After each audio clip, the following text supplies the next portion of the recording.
అంగరంగ వైభవంగా కూష్మాండ బలి ప్రదానం చేస్తున్నారు.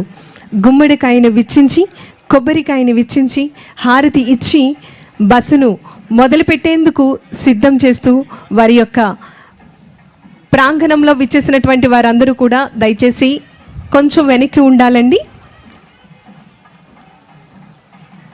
అంగరంగ వైభవంగా మేళ తాళాలతో, పూర్ణ కుంభం వాయిద్య నాదాలతో, పురోహితుల యొక్క ఆశీర్వచనంతో తిరుపతి నుండి పళని నేరుగా రవాణా సౌకర్యం కోసం బస్సు సర్వీసును ప్రారంభించినటువంటి మన గౌరవ ఉప ముఖ్యమంత్రి వర్యులు గౌరవనీయులు శ్రీ కొనిదెల పవన్ కళ్యాణ్ గారికి ఈ సందర్భంగా భక్తులు మరియు ప్రజలందరి తరపు నుంచి ప్రత్యేకమైనటువంటి ధన్యవాదాలు తెలియజేస్తున్నాం.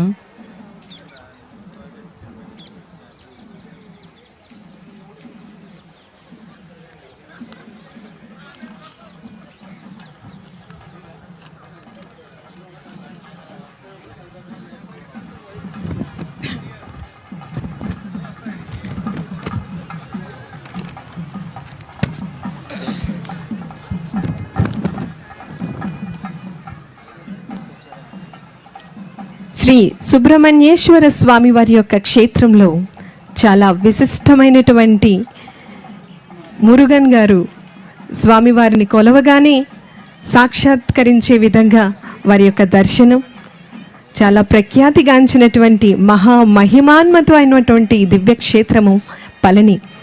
మరి మన తిరుపతి కలియుగ వైకుంఠం.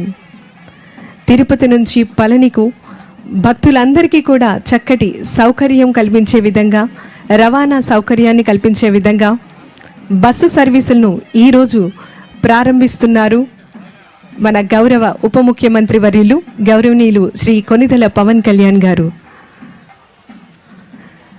ప్రజా నాయకులు, సమాజ సేవకులు, మార్గదర్శి, సాంప్రదాయాలను గౌరవించడం, ధర్మాన్ని పరిరక్షించడం ఆయన నమ్మే సిద్ధాంతాలు. భారతీయ సంస్కృతిని కాపాడేందుకు మరియు భావితరాలకు అందించేందుకు ఎంతగానో నిరంతరం అహర్నిశలు కృషి చేస్తున్నటువంటి మన గౌరవ ఉప ముఖ్యమంత్రి వర్యులు వారి చేతుల మీదుగా ఈరోజు బస్సు సర్వీసుల ప్రారంభోత్సవం అంగరంగ వైభవంగా జరిగింది. ఈ సందర్భంగా మరొక్కసారి మీ అందరి కరతాళ ధ్వనుల మధ్య వారికి ప్రత్యేకమైనటువంటి ధన్యవాదాలు తెలియజేస్తున్నాం.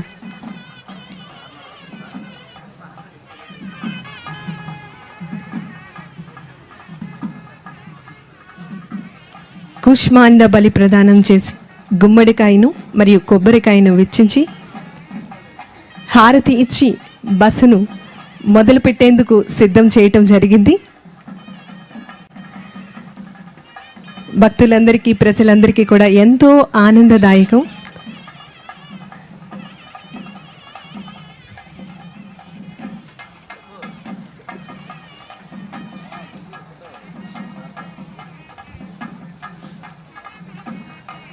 మనందరికీ తెలుసు 2025వ సంవత్సరం ఫిబ్రవరి 14వ తేదీన పళని శ్రీ సుబ్రహ్మణ్యేశ్వర స్వామి వారి యొక్క క్షేత్రం నుండి తిరుమల శ్రీ వెంకటేశ్వర స్వామి వారి యొక్క ఆలయానికి భక్తులు సులభంగా వచ్చే విధంగా రవాణా సదుపాయం కల్పించాలని అక్కడ ప్రజలు, భక్తులందరూ కూడా మన గౌరవ ముఖ్యమంత్రి వర్యులు, ఉప ముఖ్యమంత్రి వర్యులు వారికి విన్నవించుకోవడం జరిగింది.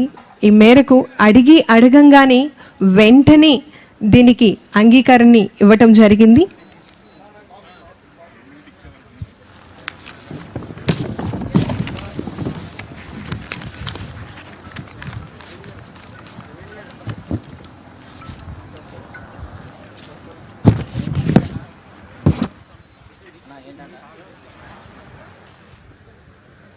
ఈ కార్యక్రమానికి